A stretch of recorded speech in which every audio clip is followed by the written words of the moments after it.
안녕하세요. 오늘도 운동을 하겠습니다. 오늘 상체 운동을 안 한 지 3일 차예요. 오늘까지 스트레칭만 하고 스쿼트를 조금 할 건데 좀 피곤해가지고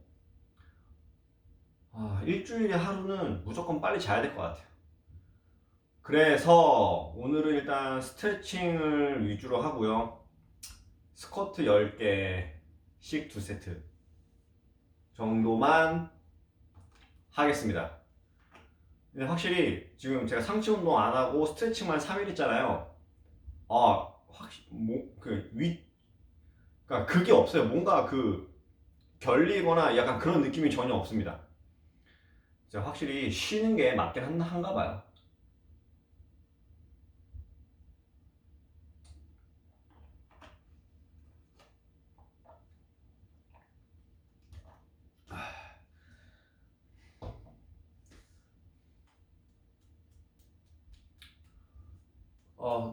더워. 이렇게 샤워하고 나왔는데 이렇게 덥죠?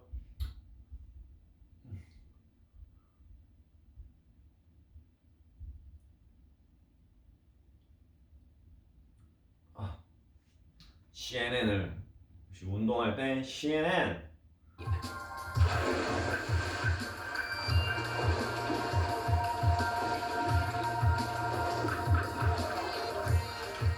Obviously, this is not something they normally do here. They dive much deeper.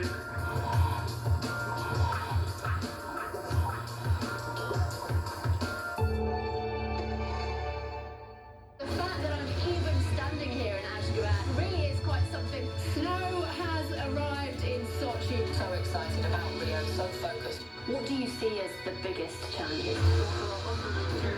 You were the overwhelming favourite heading into the final. How did the match play out for you? You're used to winning. How do you keep it going? Celebrating Silverstone. The game will lift women's football. I'm Amanda Davis in Rio, Pyeongchang, Moscow, Tokyo. I'm Julia Chatterley, host of CNN's First Move. I speak with newsmakers. Do you think we're still in the bull market? We need the world to keep pace with technology. Risk takers. What about the prospect of an IPO, or is it too soon? And the ultimate game changers. How do you find valuable assets to buy? The game changes constantly. Make CNN your first move.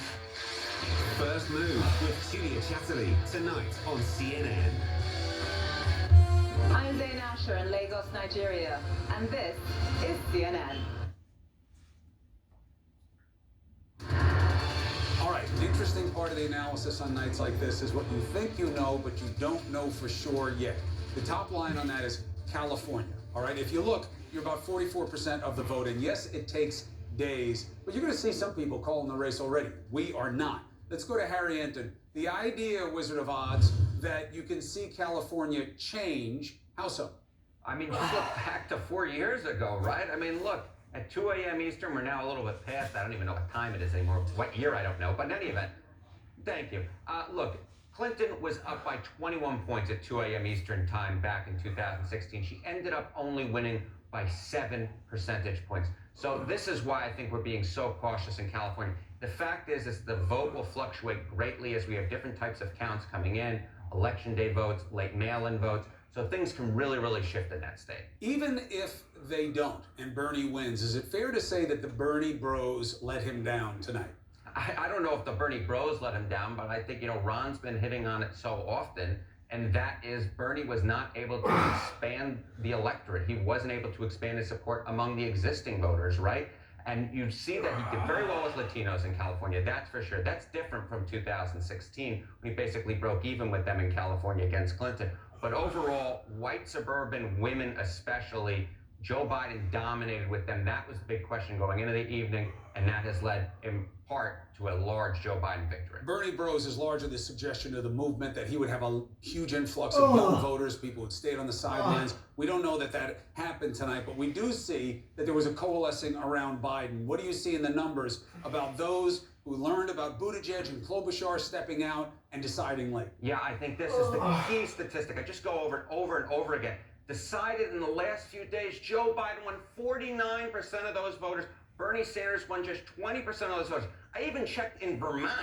in Vermont, Bernie Sanders' home state. Joe Biden won the late deciders there. So it's very clear that there was late movement towards Biden after South Carolina, and he capitalized on it across the states this evening. Let me skip ahead to a couple of things. The idea of what we were talking earlier, how much longer is left in this contest. I'm going to stand by this. Look, Bernie's momentum wasn't what it was supposed to be tonight, but you don't sleep on a movement. If you don't think there's a movement behind him, you don't understand the state of the race. We'll see how it manifests. But in terms of time left before they decide, how does this stack up to what we've seen in the past? I mean, usually if you look back to the first Super Tuesday back in 1988, it often takes time on the Democratic side, right? It took 58 days after Super Tuesday in 88 to really understand who the nominee would be. 1992 with Bill Clinton, it took 48 days. Remember, even last time around after Super Tuesday, it took 49 days. It wasn't until New York voted in late April that we really knew that Hillary Clinton really was going to be the nominee. So I wouldn't be surprised if we have to wait considerably longer this year, even though I think at this point, most of us would acknowledge it's a two-person race between Sanders and Biden. Still a long way to go. The X Factor is going to be Bloomberg. Wizard of Odds, thank you very much. Shalom, Let's take my a friend. break. When we come back, Maine, still too close to call. Just a couple thousand votes separating the two. It's a lot of unfinished business, even in the states that are over. There's so many delegates yet to be apportioned. Next.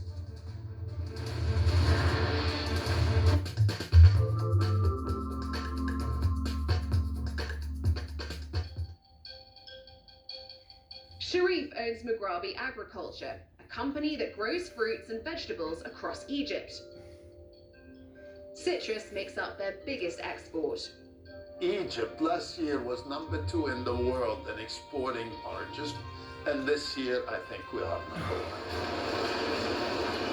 Sharif sends 50,000 tons of oranges to 57 countries worldwide. Once citrus season ends and all the oranges are shipped, Sharif and his team will begin planning for the next harvest. I'm very happy with what I've done, our team has done, because it's never an individual effort. And we will do it again.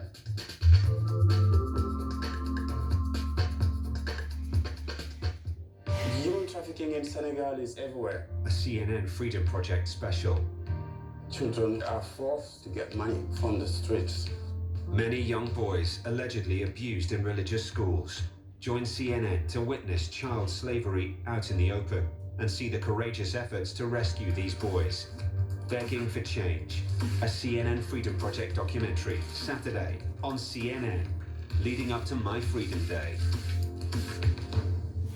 On the next Innovate Africa, women take center stage with groundbreaking ideas to improve life across the continent. We specialize in air-to-water technology. The resources that we depend on are not enough.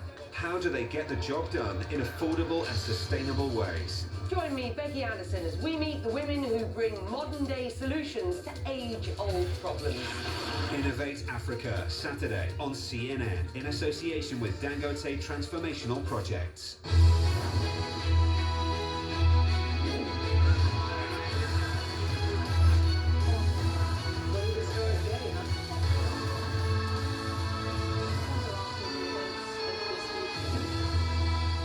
I'm Blake Essig in Hong Kong, and this is CNN.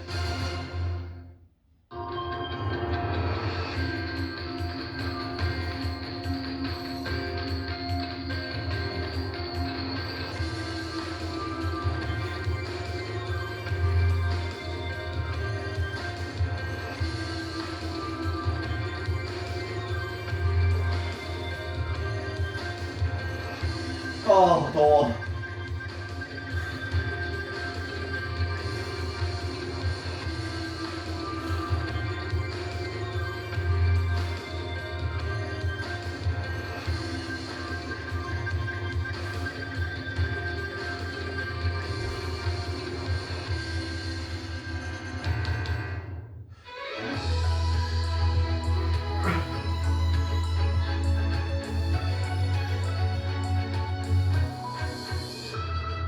Today we live in an unpredictable environment and news races around the world at breakneck speed. 오늘 여기까지만 하겠습니다. Intention was, I knew it could be obstruction of justice. My show brings you the latest news and top newsmakers. Are you playing with fire? And we also dive below.